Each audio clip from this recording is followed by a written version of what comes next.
Well, charged with malpractice by the state, being sued by a grieving family for wrongful death, but back now practicing medicine. That is unnerving to multiple patients and professionals who have come across a local doctor. And 13 Investigates has spent 6 months compiling complaints and allegations. And as Chief Investigator Darcy Spears shows us, some claim his treatments have altered people's lives or ended them.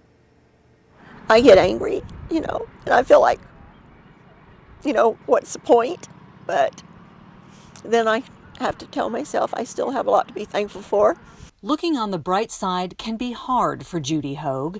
She's battling never-ending complications after being treated for an infection from a dog bite. That treatment came from Dr. Deval Shaw, an infectious disease specialist who owns and operates SIDS with 2 clinics in the Las Vegas Valley.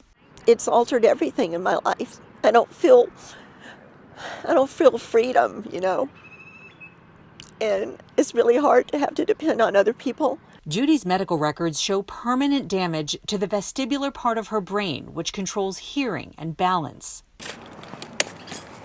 She uses a walker, can't drive, suffers from extreme dizzy spells, and has permanent hearing loss. That after 7 weeks of daily intravenous antibiotics at SIDS on Smoke Ranch in Tenaya. This is certainly negligent medical care. Attorney Andrew Thomas is working with Judy on a lawsuit alleging permanent disability due to antibiotic toxicity. A patient's supposed to be able to trust her doctor, and what happened to Judy was a betrayal of that trust. The allegations against Dr. Shaw are piling up. This complaint was filed with the state by a healthcare professional on behalf of Judy and 21 other patients. It alleges chronic underdosing at SIDS, a business model meant to prolong treatment and increase profit at the expense of patient care. Dr. Christy Kaminsky worked in wound care at SIDS until she recently quit. In my eyes, was just not ethical. In Judy's case, she should have been given the medicine twice a day. She was given it once. Then the medicine she was switched on to, she was also underdosed. The longer the treatment, the bigger the bills. Dr. Kaminsky says Judy's blood tests repeatedly showed levels of antibiotic indicating the drugs weren't helping the infection. She says that should have raised red flags, but when she tried to question it, Dr. Shaw brushed off her concerns. Someone like this should not be practicing medicine, in my opinion. The State Board of Medical Examiners has formally charged Dr. Shaw with malpractice involving 2 different patients, both of whom died. The most recent complaint filed in March stems from the death of a 73-year-old patient.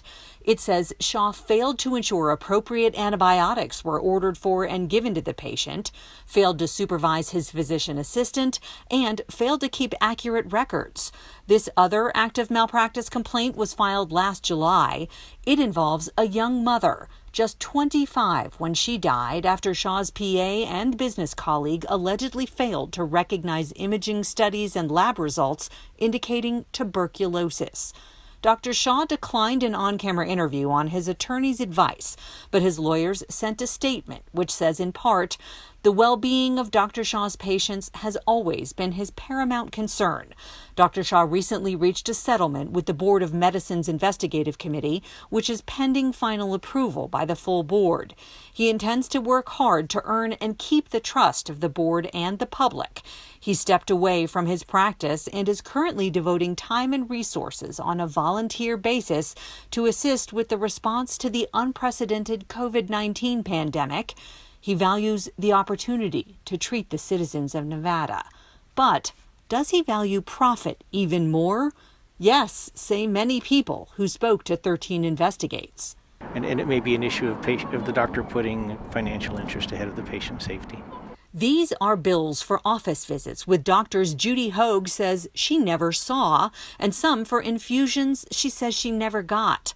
On January 16th, SIDS billed Medicare $200 for a long visit with a doctor Judy never saw for anything.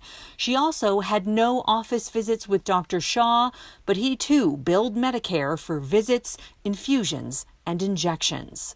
I've also experienced some billed out in my name, also in other doctors' names that did not do the services provided. which was unacceptable to me because that's done in my name. Dr. Kaminsky finally left SIDS after her repeated concerns fell on deaf ears. Another complaint filed with the Attorney General by a former SIDS employee echoes that, calling Shaw shady and deceitful. It also questions billing practices, claiming multiple Medicare and Medicaid patients only saw physician assistants but were billed for visits with Dr. Shaw at a time when he was out of the country. Feel it was just for getting money in as fast as possible. Dr. Kaminsky is still helping Judy and hoping accountability comes before more people get hurt. Dr. Shaw's troubles extend beyond the courtroom and beyond the state medical board. In 2018, the U.S. Department of Labor cited him for violations after he failed to pay his staff overtime. And MM Labs, a marijuana testing facility he was president of, self-closed several months ago after state regulators found unacceptable levels of yeast and mold had gone undetected. The state's investigation into intentional manipulation of test results is still ongoing. Darcy Spears, 13 Investigates.